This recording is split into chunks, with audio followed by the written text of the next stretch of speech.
All right, we're finally up to the main Hello. the main attraction, right? This is finally the main attraction. We've educated ourselves on the Trisha Paytas videos, the previous ones, the ones that she released before. It really boils down to that she doesn't like the hate. She is pretty wrong in this situation. Yada yada yada. I look terrible right now. Look at how I look like the fucking World of Warcraft guy right now. Ugh. And I'm playing World of Warcraft, so I don't even like that. I look terrible. All right, let's get into a sexier pose. Look at that. I still look really bad. All right, let's get this going. Anyway, gun show time. Boom. Boom. I don't smell too bad. I showered today. It's just that it's so hot that, like, it's hard to stay, you know what I mean? Like, smelling good. I'm going off on a fucking tangent at this point. All right. So we just watched the Trisha Paytas videos, the follow-up ones where, you know, she tries to correct herself. It's bad. Listen, the gist of the story is this. Trisha Paytas thinks that she's worth more than she is. Okay? That's what it really boils down to. She was getting 45% of this podcast. She was getting 50% of the H3 memberships, which, to my understanding, means she's getting 50% of all 3 of the podcast memberships from YouTube, 50% of the advertisement, and then she's not getting the channel clips. This is a great deal. She literally shows up to work once a week with 0 preparation, and she makes a lot of money. That's great. She was getting paid too much, in my opinion.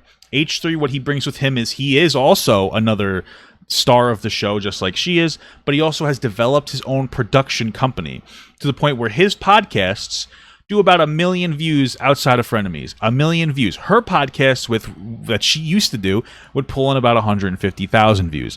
Now, we would say that makes him about 6 times more valuable when it comes to the production of podcasts, and he still gave her a very even split. He puts and that means, and he's also paying for the production and whatnot. Now, in her entitled mind, she thinks that because she took a cut, that she has a say in production, which is untrue. She doesn't actually think that. This is what it is. They started at 50-50. He moved her to 45-55 because he has to pay for all the production, and she just took it. Then every single time she wants to have an issue with where she wants to get her way and Ethan doesn't go with it, she decides to, like, go back and be like, well, I thought I had a say because I took this. She thinks that the fact that she's not getting paid a 50-50 split is due to the fact that, like, she actively took a cut in pay so she could have more say in the production. She did not do that thing. That's not what happened in any capacity. She wants to have a reason to be upset. And really, she's ending this show out of spite because somebody that she wanted to get hired didn't get hired or something, and she was really rude to the cast or to the crew members, and they didn't want to do a particular segment with her. And Ethan opted out of doing that segment because it sounds like Ethan's a decent boss. And she's like, well, we could have hired other people though, even though they didn't want to do it. That's not the point, right? She was being rude to the staff, so the staff said, we don't really want to do this segment. They probably would have done it if Ethan asked them to, by the way. And he's like, you know what? I'm going to stand with my workers. I'm going to put my foot down and be like, Trisha, you were being shitty, so we're not going to do it. And she's like, well, we could hire other people. She doesn't understand worker loyalty. She's a grown child. Yes, okay? She's a grown child. And she even made a bunch of statements about how, well, the people who get the production team who gets paid through Frenemies, I mean, that gets paid, doesn't get paid through Frenemies. They get paid for the other podcasts.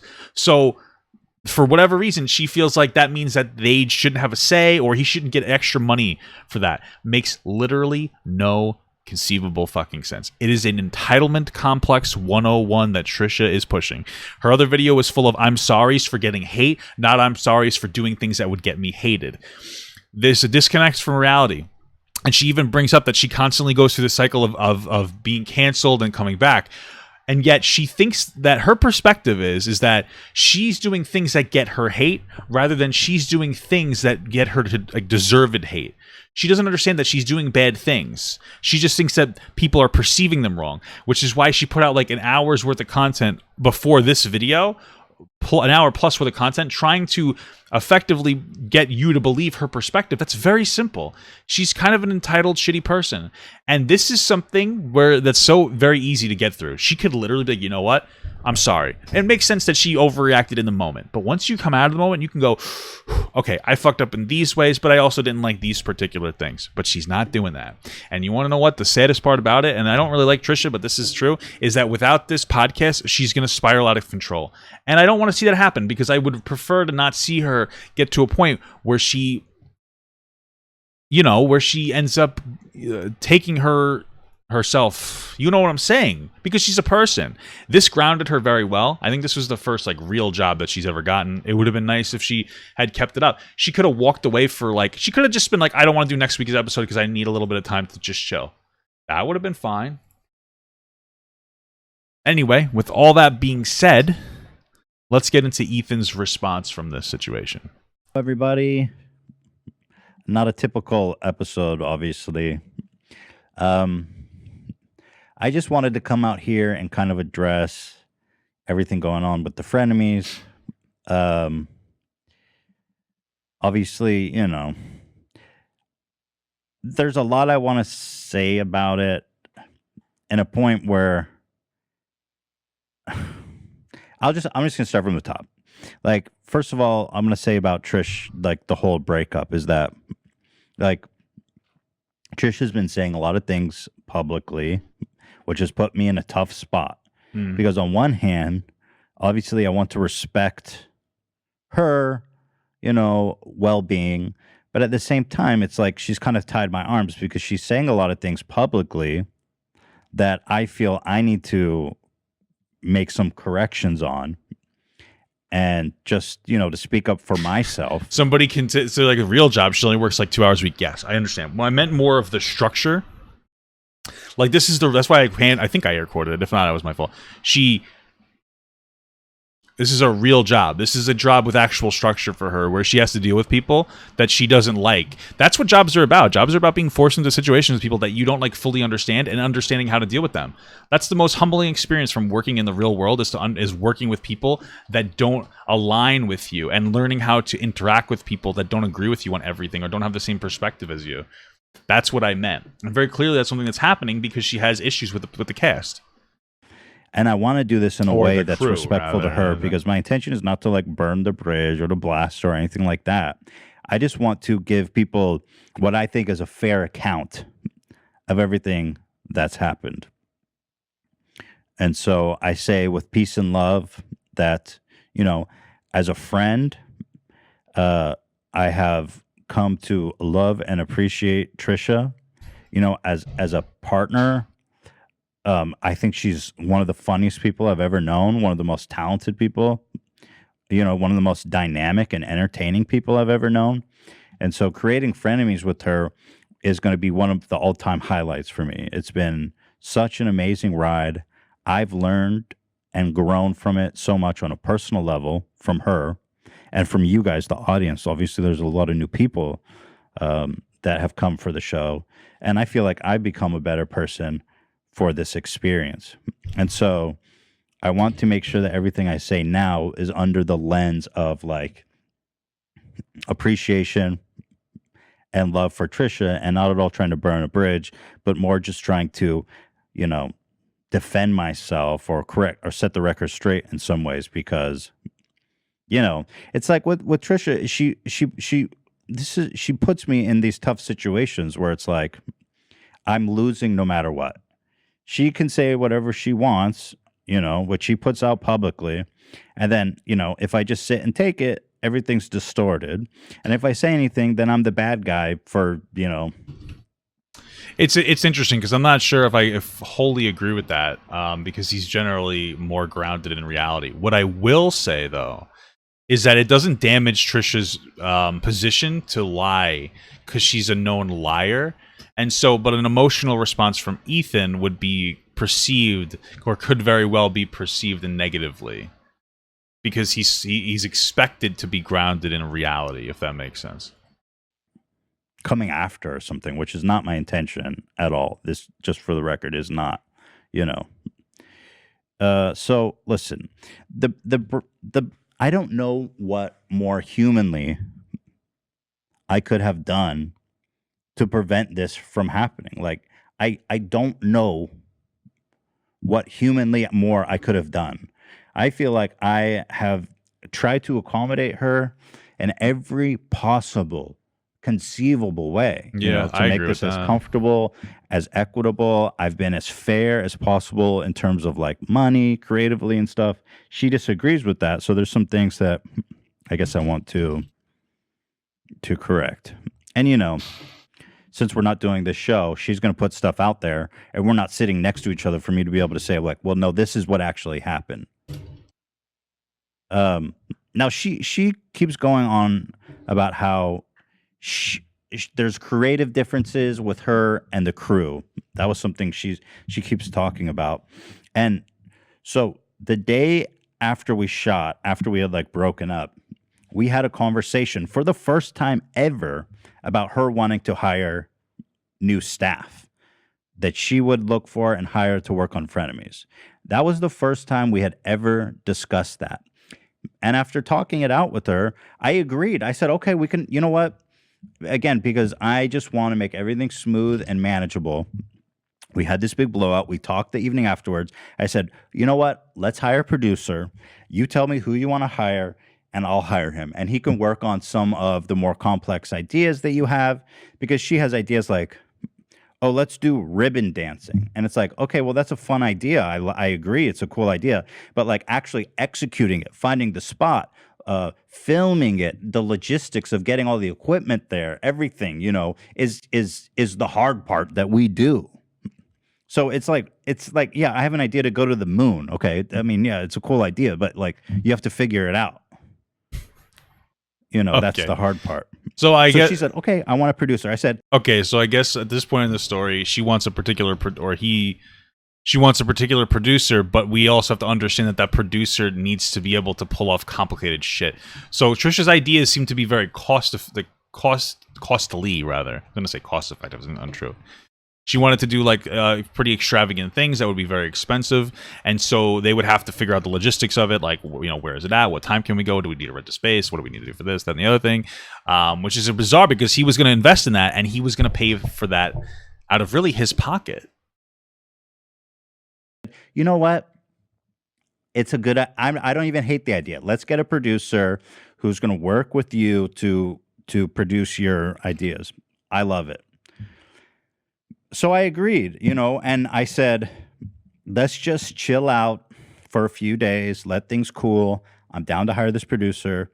And then, you know, the next day, without telling me, she drops this video. She's quitting Frenemies, which took me completely by surprise. Wait a minute.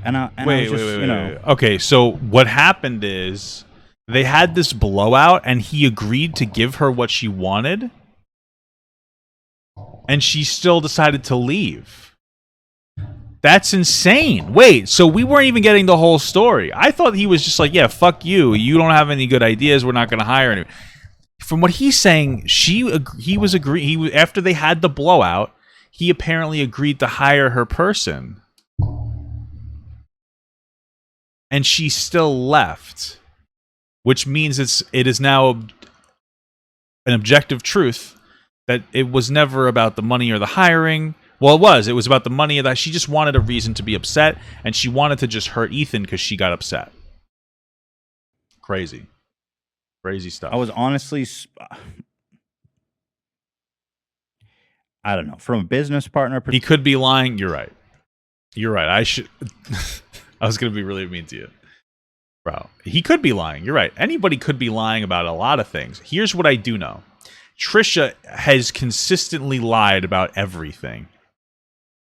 So, I don't know. Maybe he's lying, though. You know, maybe he's lying. We'll keep that into perspective. And a friend perspective. We'll keep it into perspective. Video really rubbed me the wrong way because I woke up after having a conversation with her. So you guys are saying that it's possible that he's just trying to walk back and seem like the purely good guy instead of just being like, yeah, I didn't want to hire somebody because maybe they did a bad idea. Okay. But she also lied. We'll keep an open mind. She wanted to do. And I wake up to her being like, saying all this stuff about private conversations we had and saying, oh, it's the crew's fault. It's the people on the crew were unhappy. I don't think he's lying, but we'll keep it we'll keep it into perspective. We're going to keep an open mind. I don't know. I just felt like that video was just so unnecessary, and we'll do what Ethan does to Trisha. We'll give her far too much of the benefit of the doubt. Because it still makes sense because she was still upset. She was being a shitty person and she got called out for it. even though she got what she wanted, but she felt like people didn't like her because she's a shitty person. So she decided to be like, oh, you don't like me? Well, you know what? I'm just gonna leave the podcast. It's a toxic trait from a toxic person. Everything possible. I didn't get it. I was like, I'm down. Let's do it. Oh yeah, that's a good point. If she is telling the truth, it's like a boy who hired wolf type situation. Like why? Like it's tough to believe her. Stream of things that I'm willing to do to keep her happy, and it's just, I don't know. You know, she goes on about how like we hired Sam, who's Ian's girlfriend. And by the way, I explained to her, she said, why don't I get to hire people? Why are you hiring this new person? I immediately explained to her that hiring Sam had literally nothing to do with frenemies. We have a big production company. We produce a lot of content. Sam has been working for us freelance for months. And she recently became available for full-time employment. So I said, this is great. I like Sam. I want her to be on the team. And I'm going to hire her as my production company. I said, wow, that's great. So basically, like, it's pretty traditional. Like, nepotism allowed her to get, like, the opportunity because they were working. Her boyfriend or his, I don't know, whatever. Boyfriend was working, whatever. And then they did a good job, so they got the job permanently. Okay. What's the problem with that? Why should Trisha have a say on who I hire for my production company? It literally has nothing to do with frenemies. And I explained that to her. Right. So not only is it for his production company that doesn't even work on frenemies, but also it's his fucking production company. So it doesn't matter what they work on because he owns it, he built it, he runs it, and she couldn't do that thing. So she's not entitled to having a say on the way that it's run. But the thing that we discussed, that was kind of like a non-starter is she told me that she wanted a whole new crew for frenemies because she didn't feel comfortable with them. She wanted a whole new space. She wanted a whole new crew. And it just, I don't know. It's like she couldn't meet me halfway. I was like, yes, producer, whole new crew. We need to essentially fire everybody that's worked on the show from the beginning, find a new space, and change everything. And I don't know. For me, that's his perspective. She basically said the same thing. She wanted a new frenemies crew, and she wasn't comfortable with particular locations. But like, that's why logistically it makes no sense. Like, why would you hire more people that you may not need to hire just because of one? This is what's interesting is Trisha's perspective is, hey, I'm uncomfortable, so you should change everything around me to make me comfortable. Rather than saying, okay, I find this situation's uncomfortable. How can we team build? That should have been the focus. How do we team build? You think I worked with people I liked? No. You have to learn to like them. You just suck it up, you learn to like them, and you find out the areas in which you guys are enjoy each other. That's what you have to do. That's how adults do things. It's kind of a non-starter because it's like, first of all, just on the face value, it doesn't make sense. Like Trisha, from the beginning, we didn't know how long the show was going to go. We put up the money. We took all the risks. It's true. For a show that she's already walked out and quit 3 times. So she wants me to hire people, lease an industrial space, of which, by the way, the leases are usually 3+ years on industrial spaces. That's a good point. I hadn't even considered that she wants to get like a whole new space where she can't even commit to coming to the podcast without melting down. I mean, how long did 3 months and she's left like 3 times already? Why would you invest a 3-year lease onto a space for somebody who won't even stick to the podcast? It makes no sense. That she's inevitably going to quit. Like, I mean, it's happened 3 times already. So like, and guess who's going to take all the risk on that? Me. I'm going to risk my ass. Like I've done this whole process. I've put up the money. I fronted everything because I believe in this. But now it's like, I don't know. I feel like she's rewriting history a little bit on how this came to be.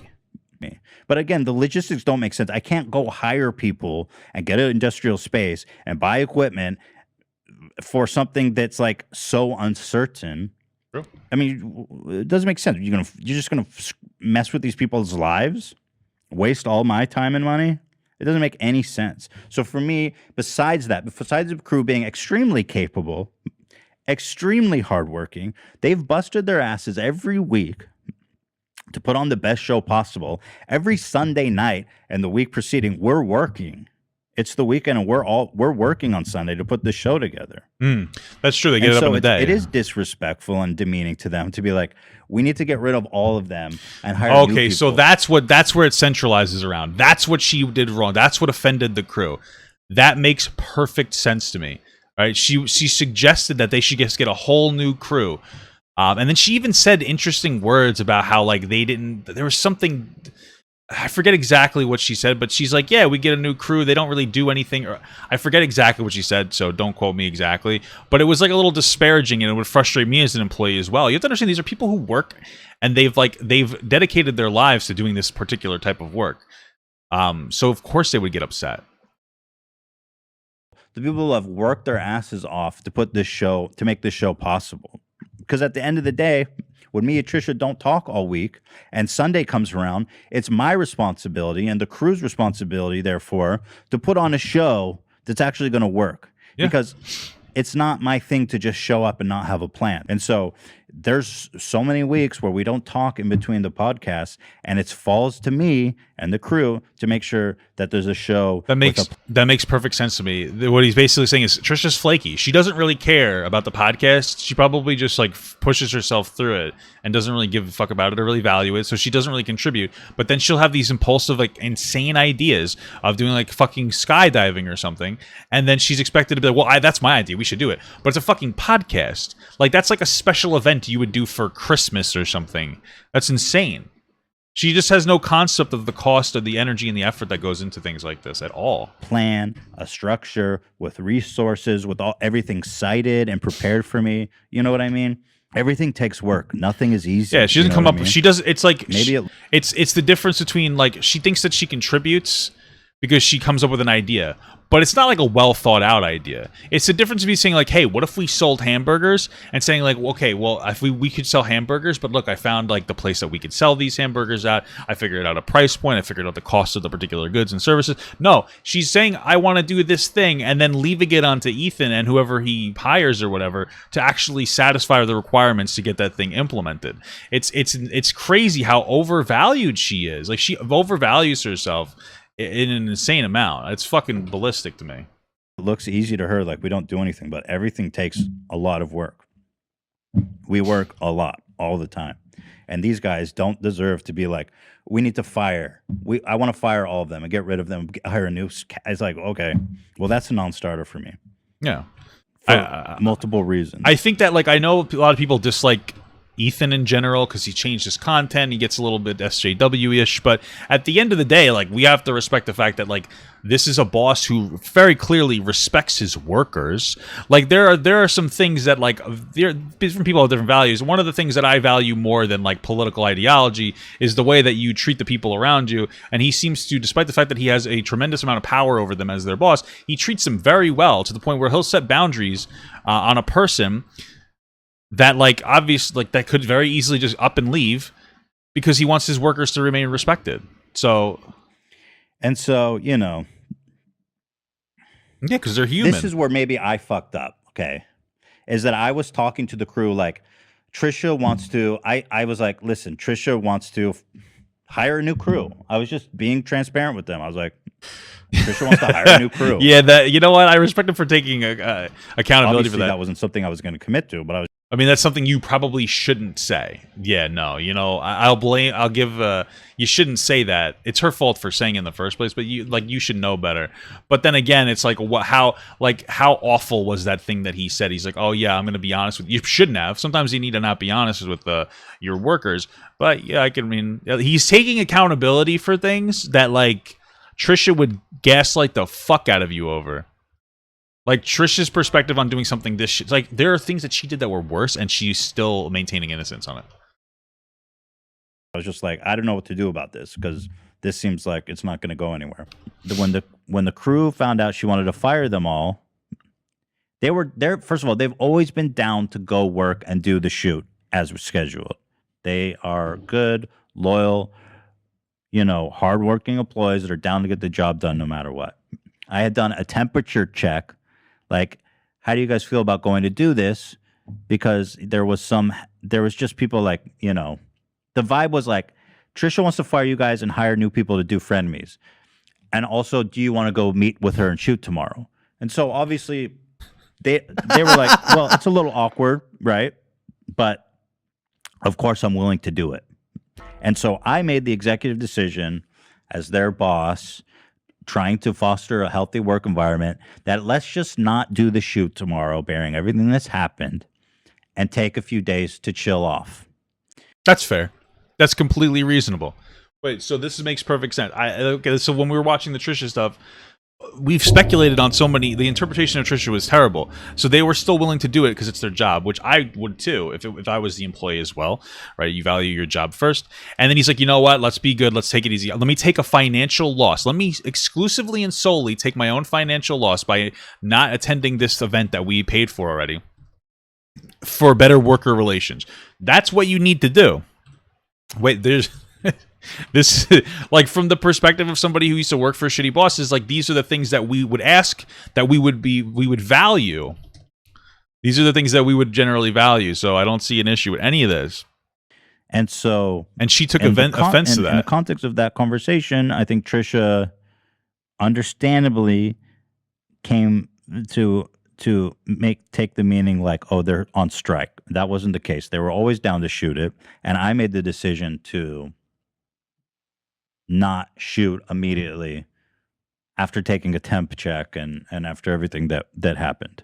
So, and then another thing that's like really unfair is that she keeps saying things like, one of the employees' girlfriends, who was hired without my consent, again, had nothing to do with you, nothing to do with frenemies, hired for my doesn't business. Even matter if it does, because he reason runs why the business. It doesn't matter at all. This is all like falling apart is because she was offended that Trisha didn't like the Q&A or the advice segment that we were planning. First of all, I thought it was Sam's idea. It was just an idea she pulled from a document, but she did the work preparing it. I don't think it really matters whose idea it was. The fact that Trisha was just going to sit there and trash their work, was kind of unacceptable to me, because ultimately I have to create a safe work environment for my employees, and it's just kind of toxic to sit there and shit on their work. Whoever did it, it doesn't matter who did it. That's fair. But I do want to say for the record that that's not what happened. Sam was not upset that she didn't like the work. If anyone was upset, it's because she said that she wanted to fire everybody and get a new staff. That made people uncomfortable. Like, okay, well, she doesn't even want to be around me. Okay.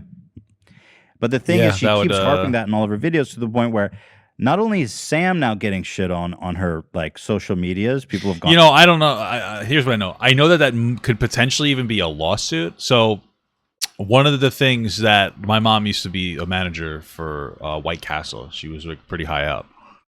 And one of the things she always said is that you never tell an employee that you want to fire them, or you never like threaten them with like a termination of employment. Usually you say things like, we want you to be somebody who is like a valued team player, and if that's something you can't do, that would be very unfortunate, kind of a thing. So like, you don't tell people that you want to like get rid of them, because it shows you could potentially get sued for like mistreatment in some capacity. So just a little anecdote for you. On out of their way and been like, you're the reason frenemies is over. People are going to like AB's wife.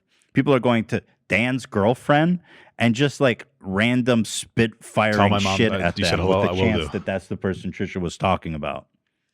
And it's just not acceptable, And this was part of a private conversation that she made public to try to justify why she wanted to leave the show. And that to me is just, I don't know. It's just not cool to do that. I really don't like seeing the crew get shit on for no reason. I have some responsibility to take good care, like to, create a healthy work environment for my employees, and that kind of stuff where she's just taking private conversations and putting it out there, that's resulting in like Dan's girlfriend being harassed is just, I don't know. To me, it's unacceptable, and I don't know. I guess some people disagree with me on that, but I mean, I agree with them wholeheartedly on that. That's just the way it is. I really don't know what to say. She said that our content was lazy, repetitive. The segment was horrible. It doesn't matter who prepared it. It's Wait, like so she didn't even just say like, "Hey, I don't really like the segment. I don't think it's a flow." She's like, "Oh, it's lazy and shitty." Meanwhile, her proposals sound really nice, but she puts no work into them. So like hers are lazy. Like they're a fun idea. Let's go skydiving. That's fun. What did you do to prep for it? I just said we should go skydiving. Not professional to do that on air when the crew is there. It's her first day, and you know. I mean, Trish literally sits in her car and eats fucking Taco Bell, or I'm sorry, Domino's, because she fucking apparently works there now. And she's talking about the laziness of content. I mean, like, how intricate do you think showing your asshole is on OnlyFans?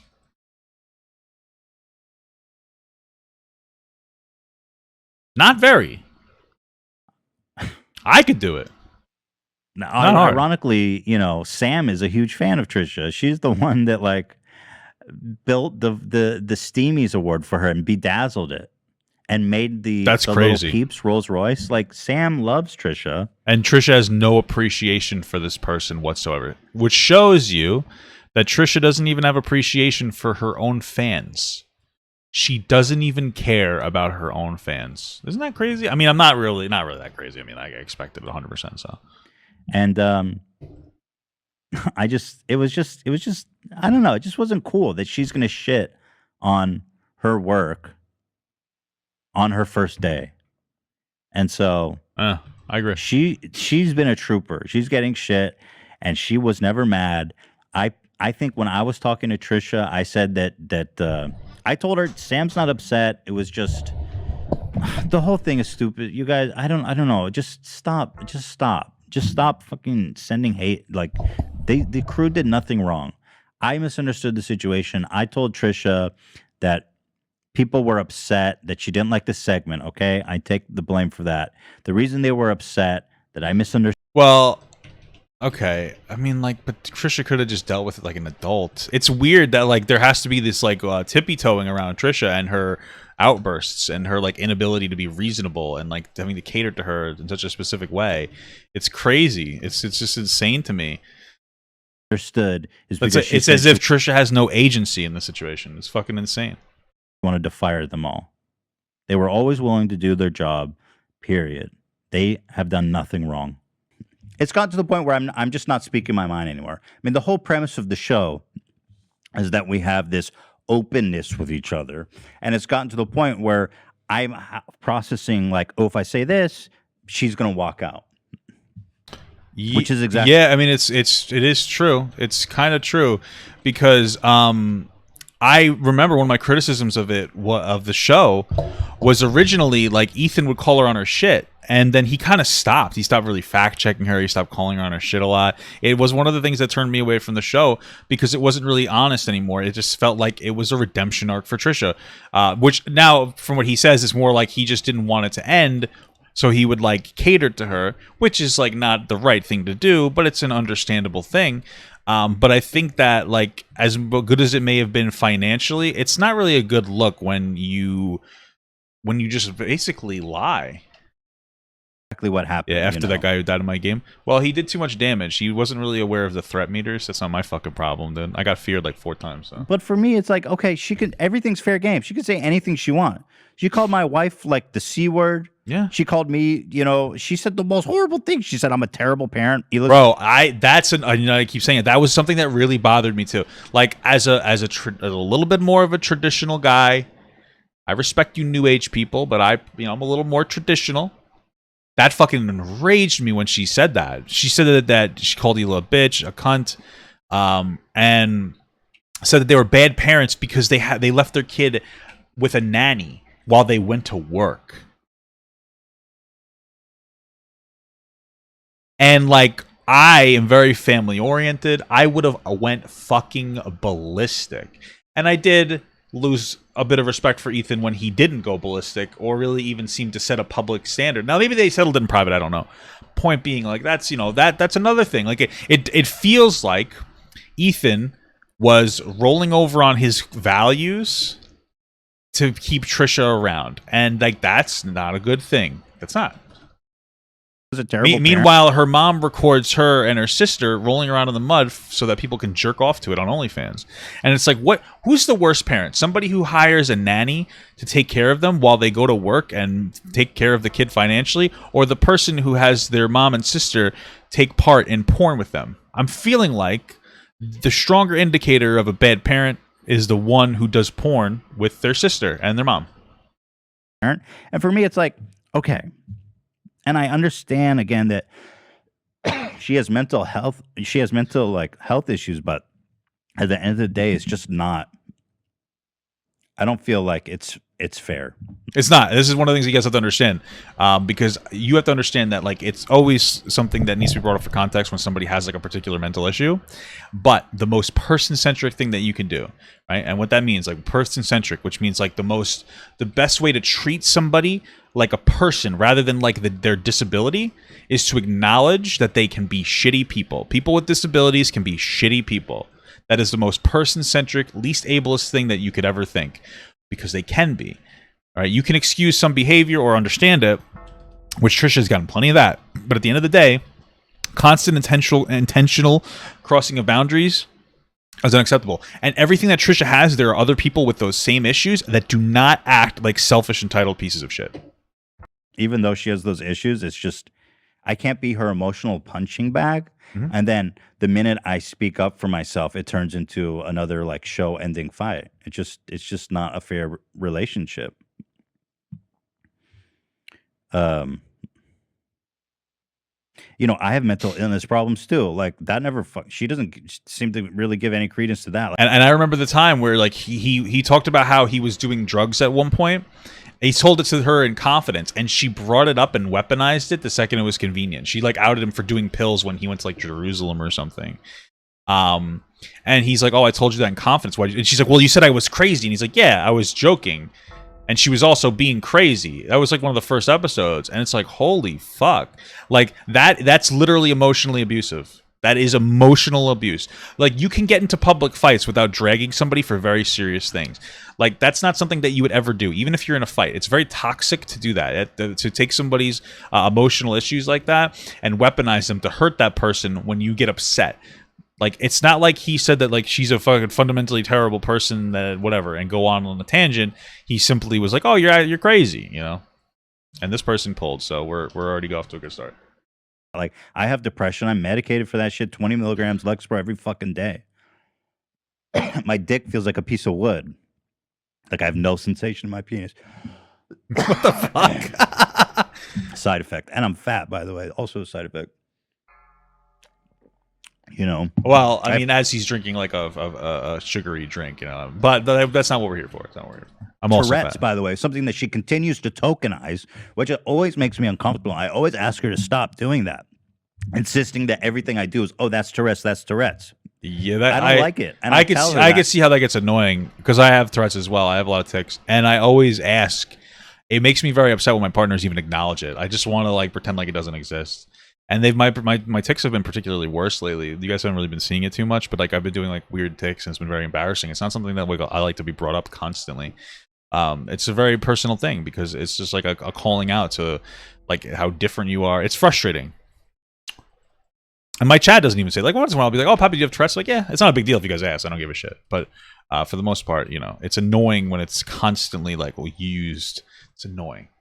Every time. Stupid. And she keeps doing it. So like, you know, it's just not fair. Like, I take all this shit, and she takes no shit ever anymore. You know, even in here when she says like, and no offense, but like she also I don't know. She hits on him constantly. Like, I feel like she's always like, oh, you want to do OnlyFans? We should do OnlyFans. Like, not for nothing, but like that's very inappropriate to constantly berate somebody to do porn with you when they say no. And like Trisha's fans just write it off as a fucking joke. But like, imagine somebody kept harassing you about doing porn with them. Oh my god, I needed this shield so bad. Like, it's very inappropriate. I will leave if somebody takes my shield. I will fucking lose my shit. Oh, I put out so many ideas. Nice. I said something, and I said something that it was lazy or something like raiding, that. baby. Like, well, you don't do anything. But I'm ready for raiding, baby. Look at this. I got 4 pieces of gear ready. I got a fucking head enchant here. I'm running into a room, and I'm gonna pull a bunch of stuff. I'm ready for raiding once I ding 70, baby. I'm fucking stacked. I put out so many ideas for the show, and I like listed them, like aerial gymnastics, like Dancing with the Stars, like clay pottery and the thing. And I like, okay, so that's the extent of her involvement. She says, "Here's ideas," and I said, "Great, let's go to the fucking moon after that." Bro, that's the same thing as if I'm like, if this is it, that basically she thinks that she's contributing. Her bringing up suggestions of things to do is the same thing as telling my partner we should have hamburgers tonight, her making it, and then me saying, wasn't it such a great idea for hamburgers? I did so much work on these hamburgers. I didn't do shit. I gave you a fucking suggestion, and then I asked you to do everything for me, which is what Trisha is doing. Ideas are dick without actual implementation. And apparently skydiving, I could imagine, that's one of the things I think that they said. I could imagine that there's a lot of things that need to be taken care of, financially, logistically, reserving spots, etc., that, like, you know, you need to do. And she wasn't going to do that. It's like an idea is just a fart in the wind unless you fucking give it a sniff and internalize it. I don't know if that analogy is good. But it's like that's the fun part, you know. Let's go to Disneyland. Let's go build a habitat on Mars. Sick. How do we get there? You know, the tour bus. That was very hard to put together. That was very hard to put together logistically, you know.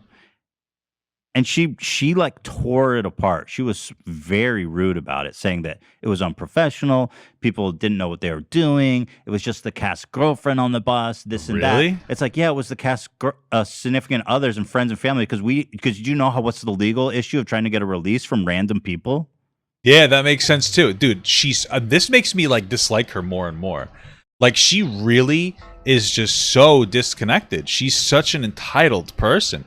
I can't believe she would complain about that. So she complains about, oh, Jesus Christ. She complains about all these things that she wants to do, and then she complains about the way that they're implemented because she doesn't like it.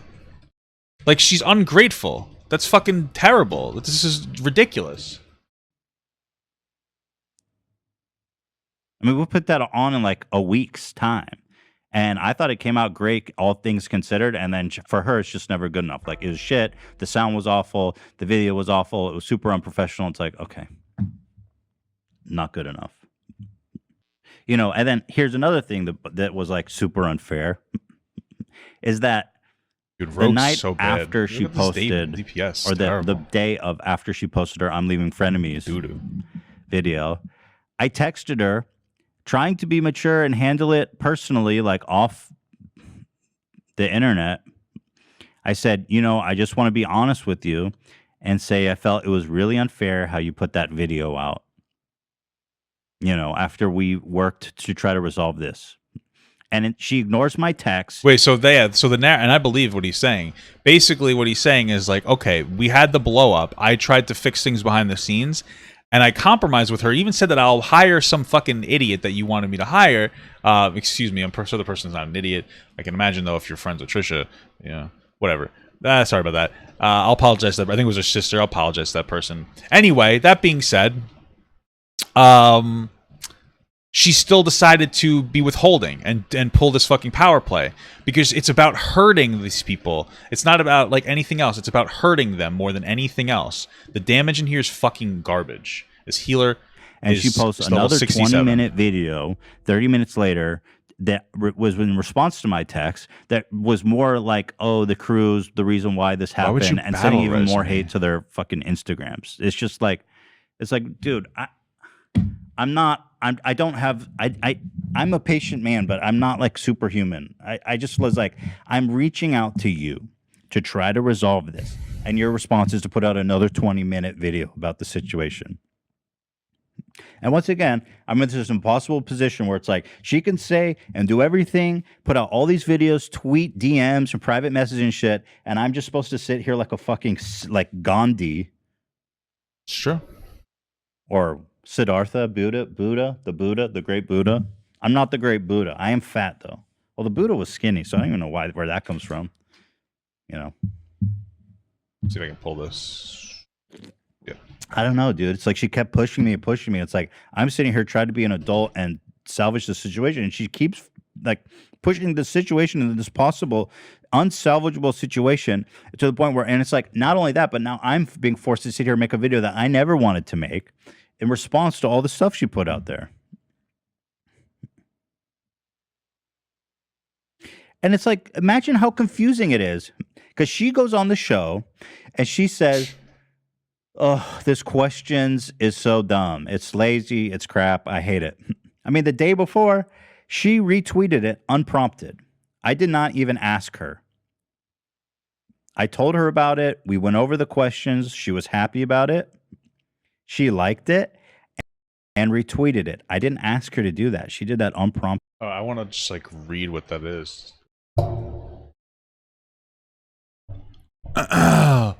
Let's see. Need advice? You come on the right place because the Frenemies advice line is now open. Send your sticky situations to frenemies.com and Ethan and Trisha will hash it out and give you top tier for. Okay, that's an interesting idea. Yeah, so she retweeted it. Okay, so she thought. Okay, so she thought it was a good idea. It sounds like a reasonable idea. I mean, like, what kind of invention do you want? Like, what's the what exactly, like, what thought-provoking, brand new, incredible, magical idea would she expect to get out of this situation, especially given her qualifications that don't exist? What is her expectations? I don't quite understand.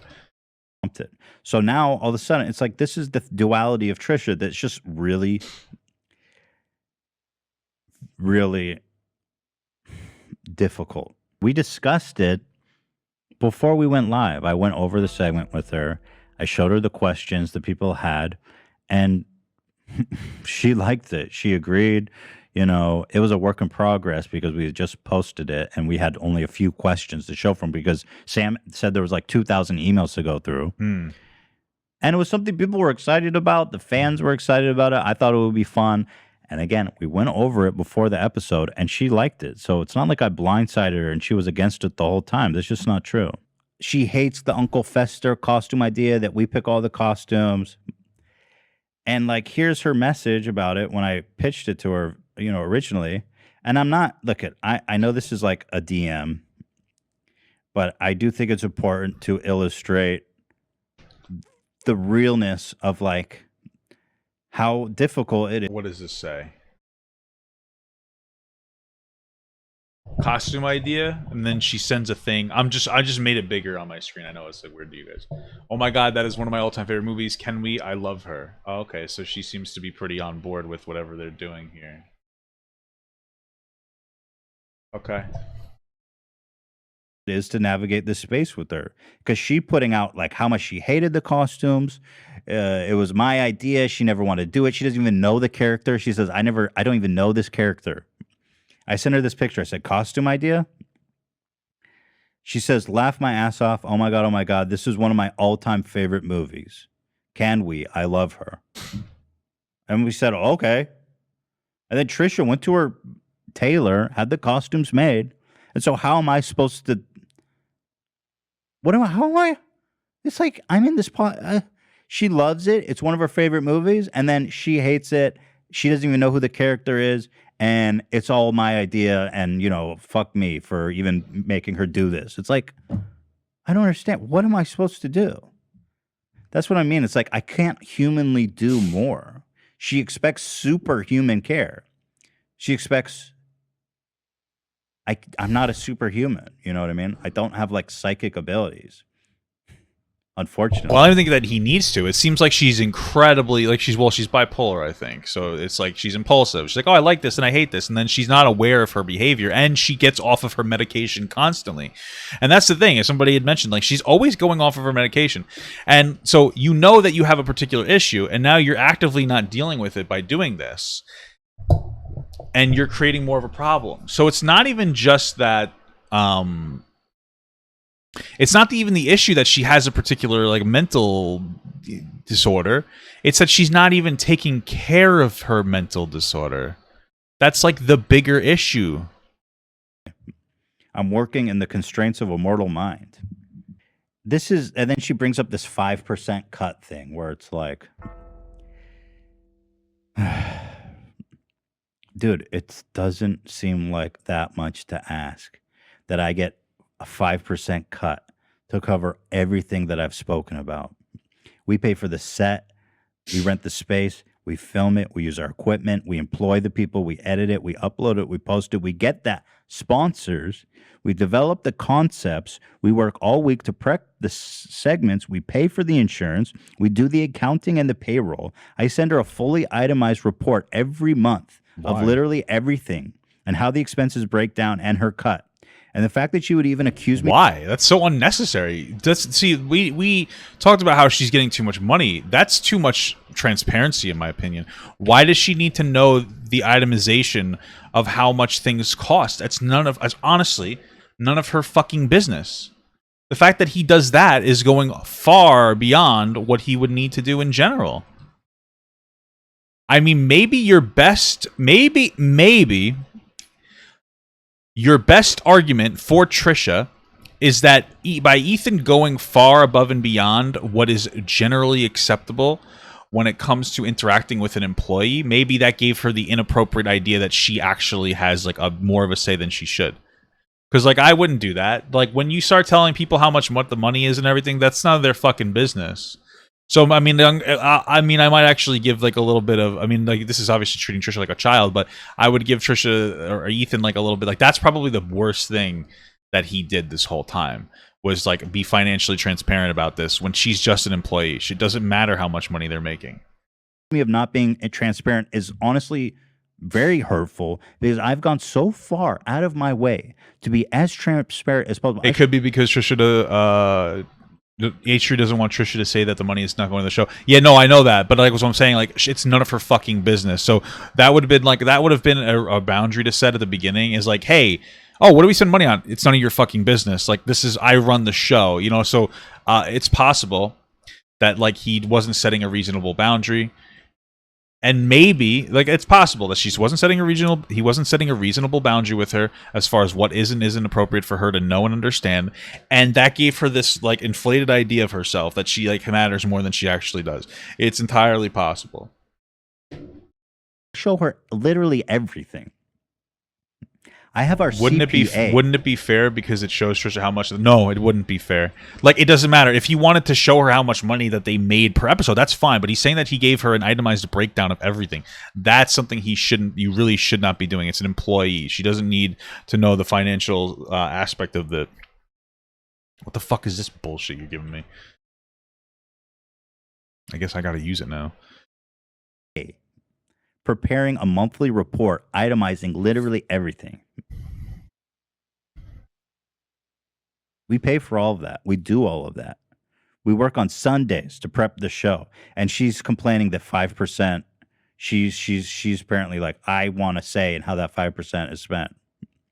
The 5% is already spent on everything I just said. There's no production company in the world that would do all that for 5%.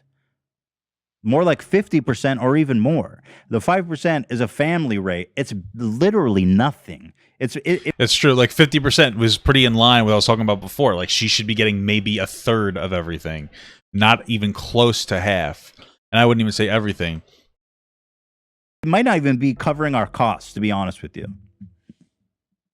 It's as close to nothing as humanly possible. And one of the great efforts I've always made to be as fair and transparent and accommodating to Trisha as possible, but it's like she always keep going back. Like I have a say to say what the 5%. How did you hire Sam without consulting me? It's like, I'm sorry, this is our business. She's not just working on frenemies.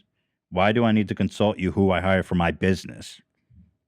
That seems outrageous. And then she starts going, I want an itemized breakdown of how that 5% is spent. And I'm like, dude, it's not like that. It's a fee. It's a production fee. I'm not giving you itemized deduction of the entire business. That's just, it's like these absolutely unreasonable, unimaginable bars that I can never reach. Someone who has done everything possible to reach every bar she set, and that's one. She keeps setting it higher and higher to the point where it's like that is unhumanly possible to reach. And then she has the audacity, and I'm just going to be honest. This was so.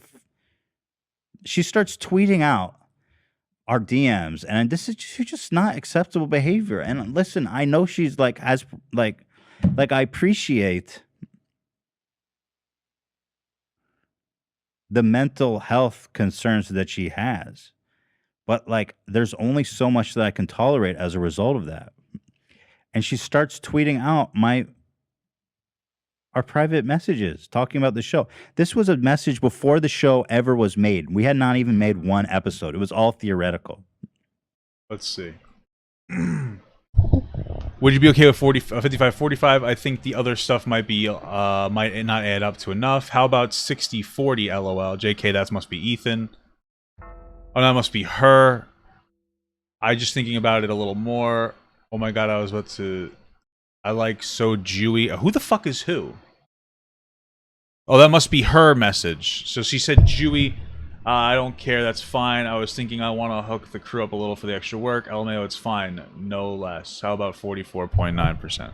So she's already getting tremendously overvalued. I wouldn't have given her that much, but okay.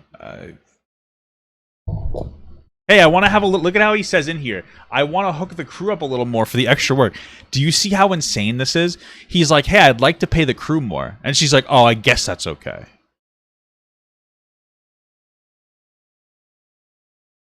It's crazy. It's fucking insane. It's fucking crazy to me, man. How disconnected she is.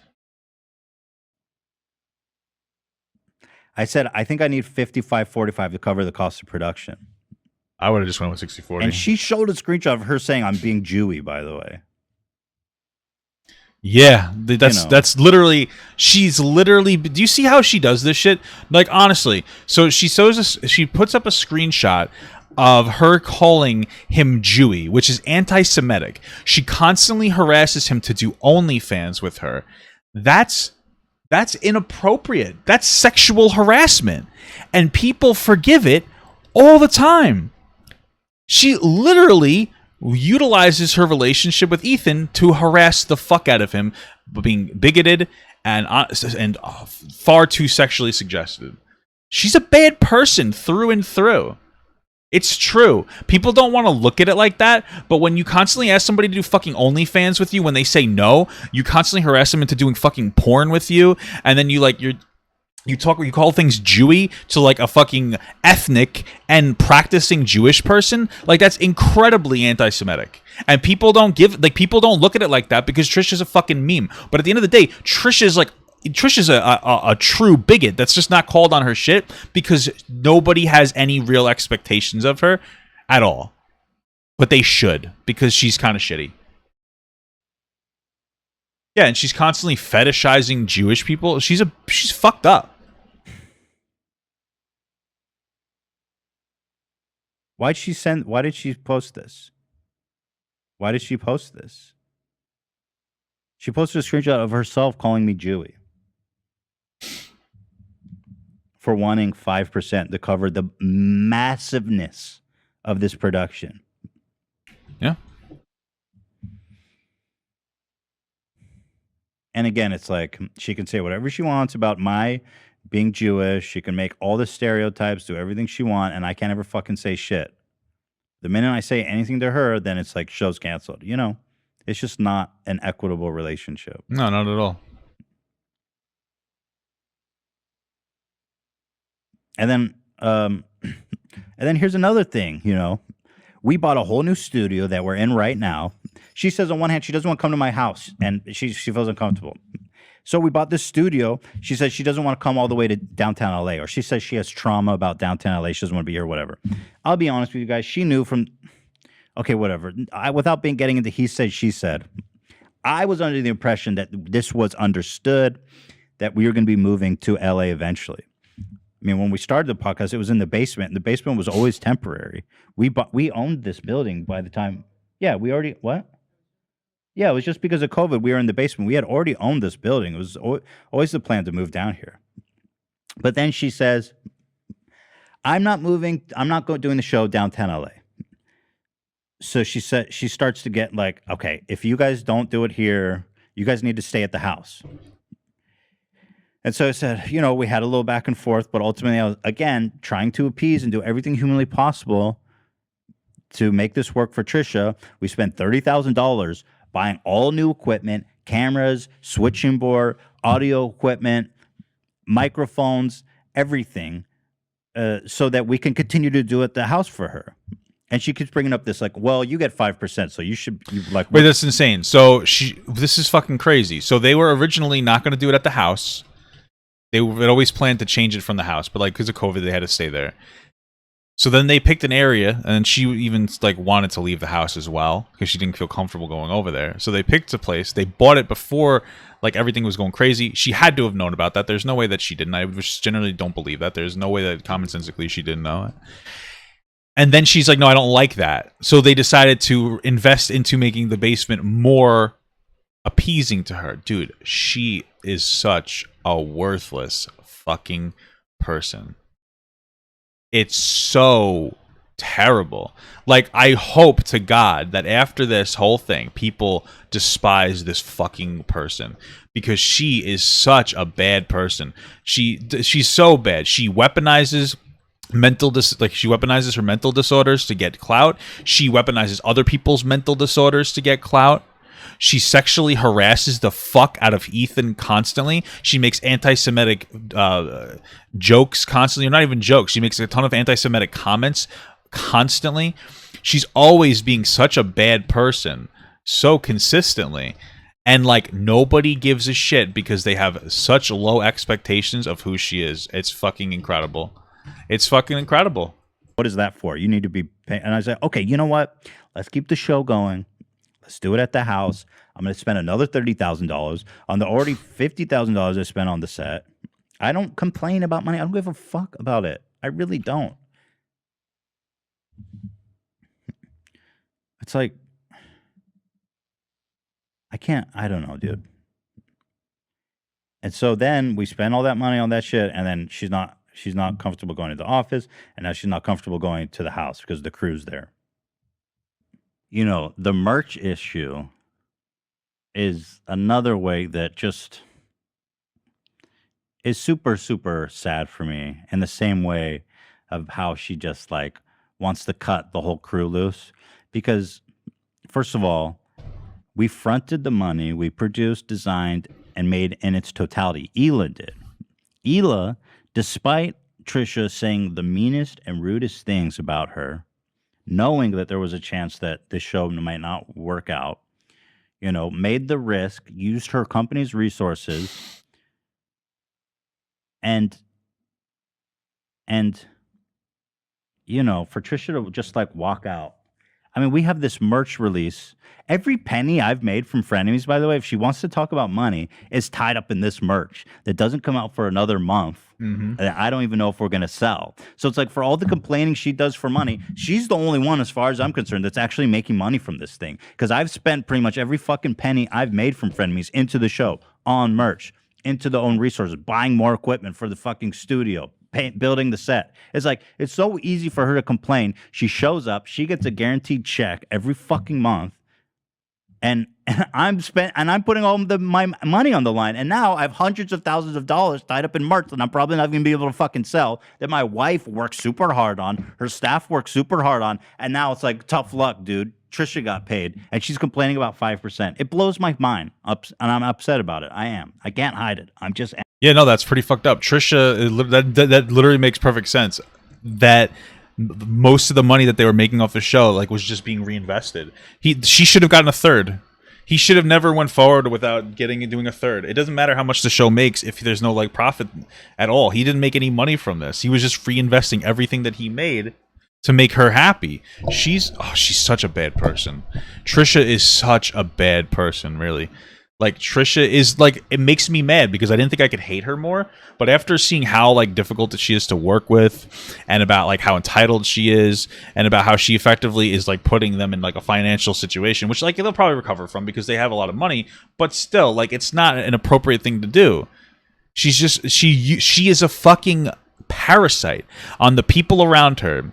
She utilizes everybody around her for her own gratification, whether it's financial or emotional. She uses people as like a fucking battering ram. Like she just like people don't matter to her. They're just really units for her. Like she lives through this like entitled lens where like she's the only person that matters in her own life.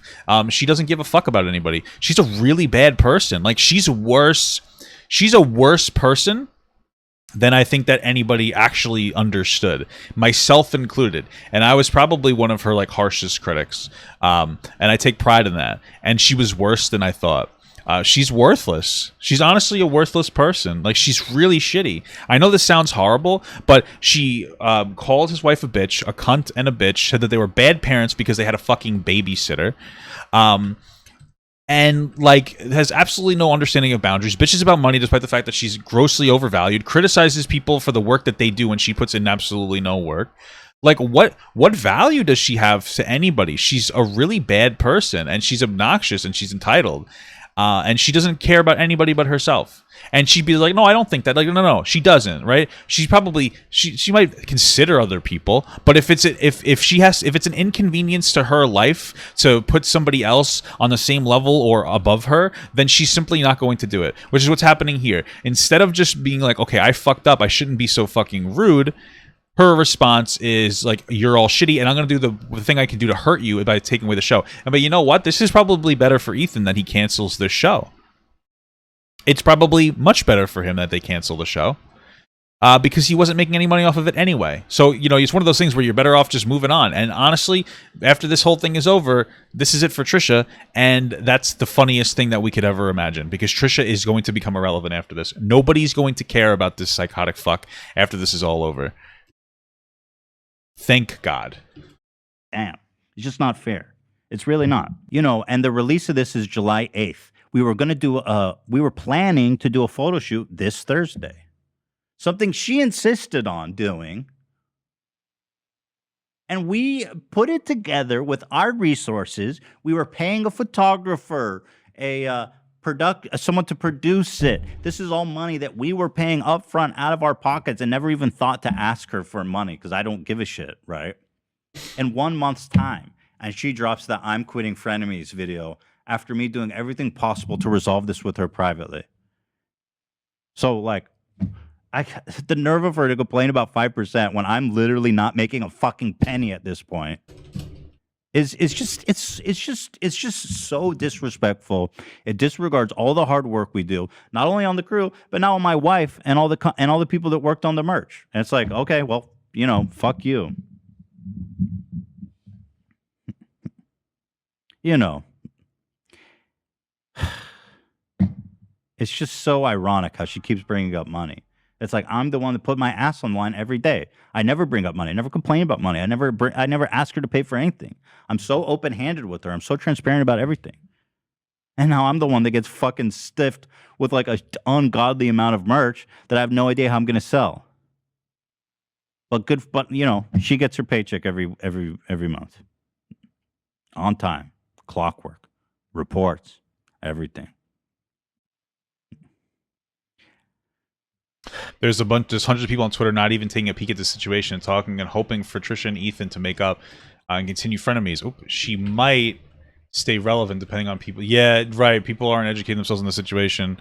I just wouldn't. That's just inevitable. People are just not going to educate themselves because they're lazy and fucking stupid. Which is fine. Like, you don't have to give a shit about this drama, but like you should educate yourself on it if you're going to. But they're not going to do that because that's not really people what they said that what they like to do. It's probably people who don't even watch the show. But for Ethan's, like, for the sake of Ethan, from a stress perspective and even financial perspective, he's better off cutting his losses. And then like what he should probably do is edit all the shirts to make him say like frenemies like canceled with some kind of like an X over it. That's probably his best bet, so that people like, and just like play up on the meme and release the merch as soon as possible to get people to buy it or something. But then it comes to another conversation of like, what percentage does she get potentially?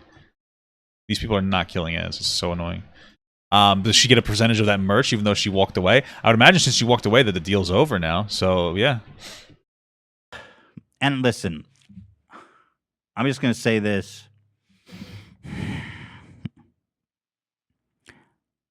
I fully support her skincare products and everything she brings to the show. I am her #1 hype man. I love when she makes money. I support her. I want her to do well financially all the time. That's why I'm always hyping up her OnlyFans, her skincare, you know, her merch, everything, because I'm happy. I want her to do well. But it's like, you know, she promoted her, you know, skincare, which, again, it's a great product. I saw it. It works on her. So I'm like, yeah, go buy it. It's top of the link now. Even on our last episode of Frenemies, it's the top link there. You can go buy her shit and got. You know what's crazy though?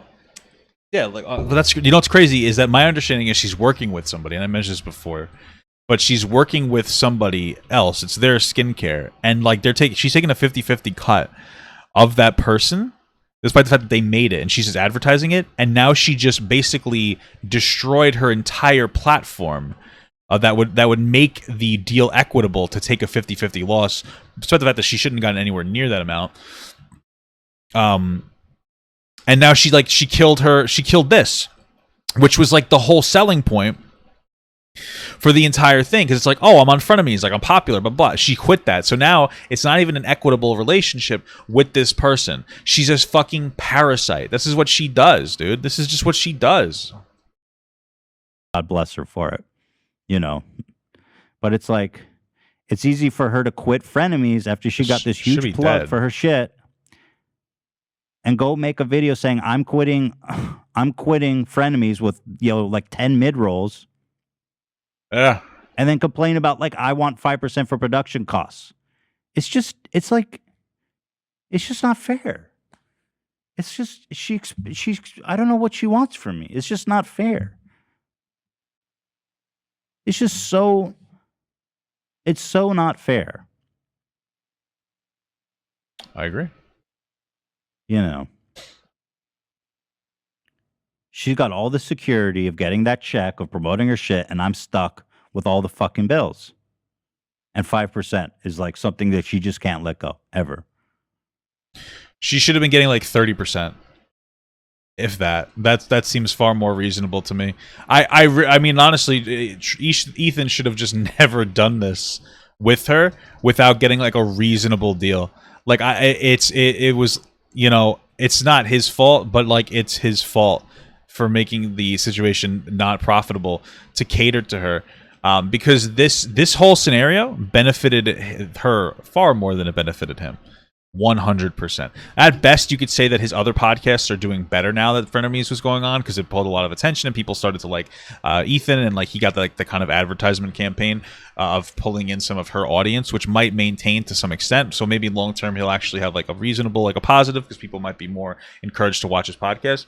But like really, he shouldn't have taken such a really bad deal in the first place and put so much faith into Trisha, somebody who quit 3 times in a fucking 3 months. And talking about money is something that I hate doing and I would never want to talk about. But she keeps bringing it up. And now I'm at this point where I have to talk about it because I'm so screwed with this merch situation. It's like I'm so screwed with this merch situation.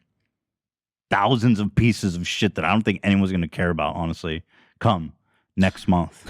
Especially since it's a month from now. Like, he can't really... I don't even know if he could. And by the way, when we sell that shit, whatever we sell, she's going to get 50% of the profit. Just like I promised her. Even though she went on Twitter and tried to call me a liar, he's lying. I only get 50%. It's like, Trisha, read the message. She shows a message. Again, I don't know why she's sending our private messages. And, okay, she outed me. What does this say?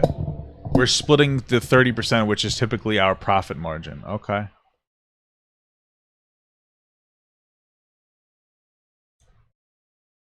Bro, she's putting nothing into any of this. This is crazy. Yes, I hit my icon on WhatsApp is Metamucil. Love that product. She tweets out, she circles, we are splitting the 30%, which is typically our profit margin. It's like, Trisha, just read what I wrote to you. The profit margin is 30%. I'm giving you half of the profits. Do you want 50% of all the revenue? Because I will lose money. No, wait, that's fucking insane. So she's like, "Oh, I'm gonna give you half of the profit." That's insane. Why would he do that? Hey, we're gonna invest all the money into making all of the clothing. Okay, all the clothing, and I'm going to give you half of that, despite the fact that you don't even. She doesn't even deserve that. That's insane. She's getting 50% of the net profits, and she's upset that she's not getting 50% of the gross profits. What a shitty idiot. What a dumb person. Money again. Apparently, you're the only one that's allowed to make money in this relationship. I really don't understand. She's a bitch. Holy fuck. We are splitting the 30%, which is typically our profit margin. That's 50%. You know, we've been talking about the merch. This was like, she was super gung-ho and passionate about it. Like I said, we were planning a photo shoot this Thursday that we were already put down like $10,000 on. And she just, you know. Not to be rude, but as I watch this, like more and more, I'm like, you know, Ethan fucked himself more than anything else. Like, I feel really bad for the guy, but like he fucked himself. I mean, like, he took this god-awful fucking deal with her. Like, you just shouldn't have, you know? Like, you shouldn't have done it. That's really what it kind of comes down to. You shouldn't have done it. It's crazy.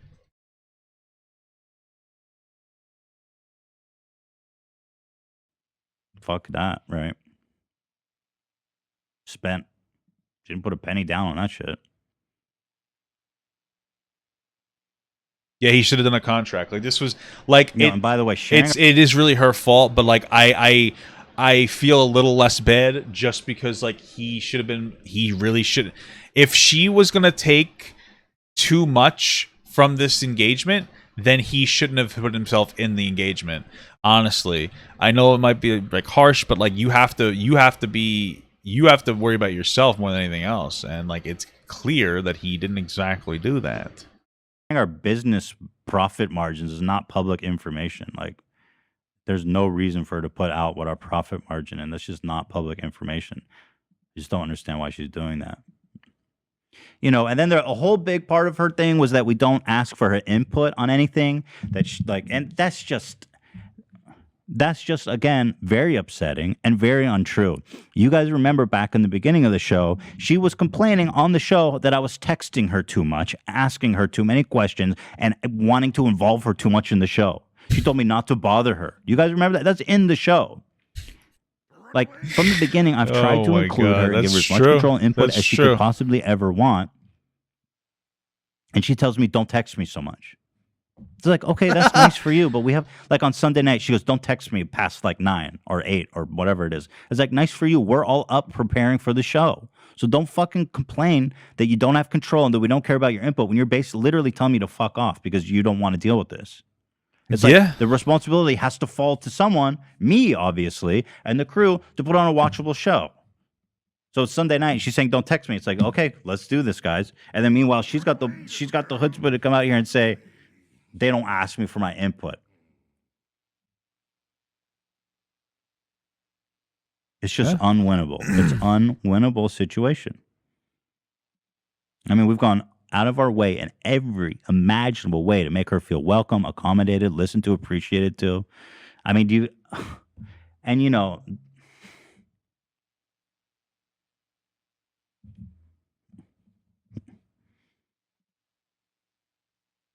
it's just not fair, dude. I mean, like, I'm looking back on like the Beetlejuice episode on her birthday and how we went so far out of our way because we wanted to. It's not like I'm not saying that like, oh, we wanted to do this for her to make her feel loved and appreciated and welcomed. And it's not enough. I don't know what it is. I don't know. It's like an unwinnable situation. You know, I don't want to make this video at all, but like, she keeps putting things out in the public. She's made a bunch of videos, a shitload of tweets, and it's just not fair to me to be able to just once again sit and take be her punching bag and not even say anything on behalf of myself or my employees.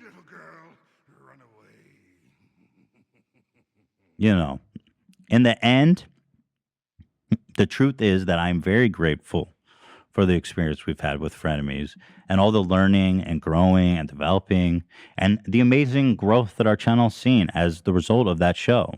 I mean, it's been popular and successful beyond what either of us anticipated, and I have so much to thank Trisha for. I mean, I wouldn't be this nice. I don't know. It's too nice. It's too nice to me. It's fucking crazy.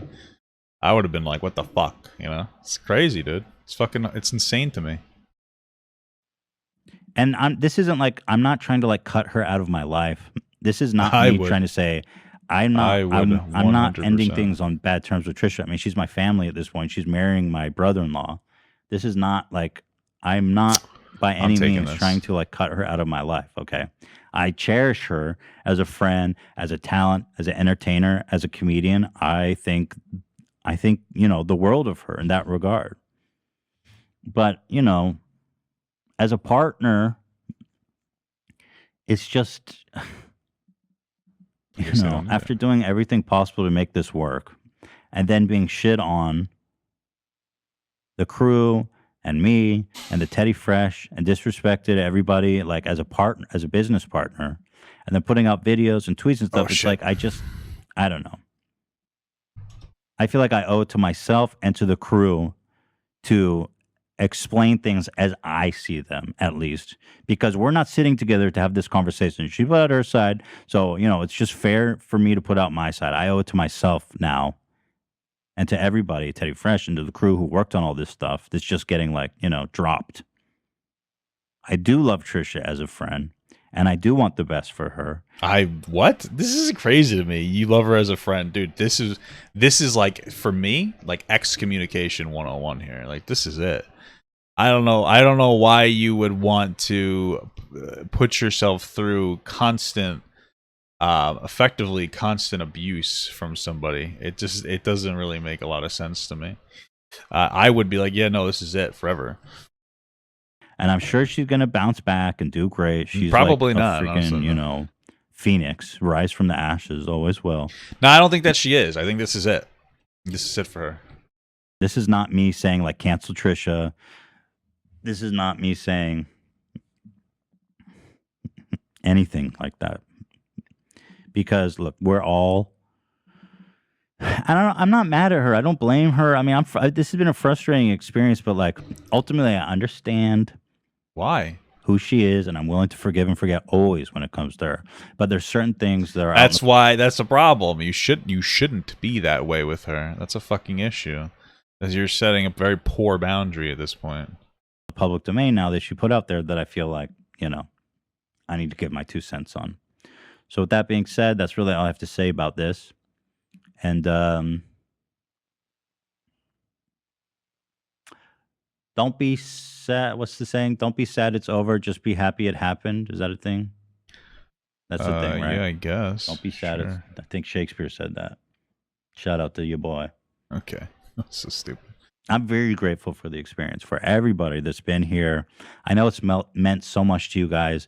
And for me to have been a part of something so meaningful and such a kind of big, I felt like a kind of like a big, important thing we were a part of. And it was just like one of the great honors and memories that I'll always hold. But, you know, I guess all good things end. And maybe we just, you know, don't cry because it's over. Smile because it happened. I don't know. It is with a heavy heart, you know, that we end the show. And it sucks. It does suck. But you know what? Life goes on, right? But here's the thing. We're going to keep making the best content we can. We are going to keep working our asses off to keep, you know, you guys entertained. We're going to be keeping the content fun. We're going to keep doing our thing. And I hope that you're going to stick around and join us for the journey, because we're not stopping. We're only getting started. And I'm sure that Trisha's got a lot of good stuff up her sleeve for you guys as well. So, and you know, this is not the end of Ethan and Trisha's friendship. You know, this is just me. I'm just rambling now. Thank you guys. And we'll see you on Friday for After Dark. All right. Somebody in my chat says they both want to continue the show, but the rest of the team said that they're uncomfortable with Trisha apparently. Yeah, so that's not true in any capacity. I just need you to know that it's not true. It's not true. It's simply untrue. She is not continuing the show herself. The crew was uncomfortable because she criticized their work, said that they don't work hard enough and all their ideas are shit, and they still were willing to work with her, but she decided to disconnect and to be a passive-aggressive piece of shit, so that she could effectively hurt the people around her. That is what that was her basically that was what her entire motivation was, is to hurt people around her because she can, and she's a child. Yeah, she's just a fucking child. So I'm happy the show's over for Ethan's sake, because it's actually going to be better for him financially and stress-wise. And I'm happy it's over for Trisha because it's going to... That's it for Trisha. This is the last bit of everything, and she never deserved the platform in the first place, so it works out great. Hey everyone, if you liked that video, don't forget to like, comment, and subscribe. And don't forget to follow my Twitch, Instagram, Twitter, Discord, and TikTok. All links are in the description. Also, check out my Patreon if you'd like to support me even more than you already do. Thank you so much, everyone. I love you all.